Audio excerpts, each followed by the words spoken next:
posible pong magpatupad ng dagdag bawas presyo ang mga kumpanya ng langis ngayong linggo. Gayunpaman, hindi pa masabi ng Department of Energy ang eksaktong kaltas o dagdag para sa mga produktong petrolyo.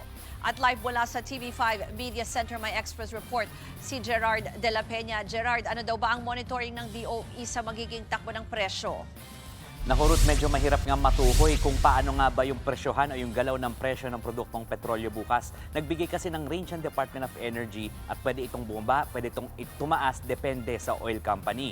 Sinabi nga ng Department of Energy na pwedeng magkaroon ng rollback sa presyo ng gasolina na 10 centavos per liter o pwede rin magkaroon ng increase na 1 peso and 90 centavos. Ang diesel naman pwedeng magkaroon ng rollback na 1 peso and 16 centavos o magkaroon ng dagdag na 84 centavos. Samantalang ang kerosene pwedeng magka-rollback ng 78 centavos o price hike na 1 peso and 22 centavos. Ayon kay Energy Secretary Sharon Garin, iba-iba ang presyohan ng bawat oil company dahil iba-iba rin sila ng pinagkukunan ng supply at pati na rin ang mga kaugnay na gastos. Kinuha lang ng DOE ang average at nagbigay ng ganitong range para alam ng publiko ang aasahan nila sa mga oil companies. Pero ayon din kay Garin, indikasyon ito na mas stable na ngayon ang presyohan sa international market at hindi na katulad ng dati kung saan malaki ang itatalo ng presyo.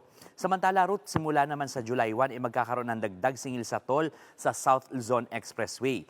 Yung bahaging mula sa Alabang hanggang Calamba ay magkakaroon ng dagdag na 11 pesos para sa Class 1, 21 pesos sa Class 2 at 32 pesos sa Class 3. Mula Calamba hanggang Santo Tomas naman ay magkakaroon ng 3 pesos sa dagdag sa Class 1, 6 pesos sa Class 2 at 9 pesos sa Class 3. Kaya ang singil sa toll mula Alabang hanggang Calamba, maging 137 pesos hanggang 411 pesos na. Habang mula Calamba hanggang Santo Tomas naman ay 37 pesos hanggang 111 pesos. Bukod dito, Ruth, may dagdag singil din sa toll sa Star Tollway o ngayon ay kilala na bilang Apolinario Mabini Superhighway. Sa Section 1 na nasabing expressway o mula Santo Tomas hanggang Lipa ay madaragdagan ng 4 na piso ang toll para sa Class 1 vehicles, 9 pesos para sa Class 2 at 13 pesos naman sa Class 3. Mula naman sa Lipa hanggang sa Batangas City ay may dagdag na 4 pesos para sa Class 1, 8 pesos sa Class 2 at 12 pesos sa Class 3. Ang dulo-dulong biyahe o mula Santo Tomas hanggang Batangas City ay maging 121 pesos na sa Class 1, 242 pesos sa Class 2 at 363 naman sa Class 3. Ayon sa TRB, ito ay second tranche ng toll hike na ipinatupad noong Enero.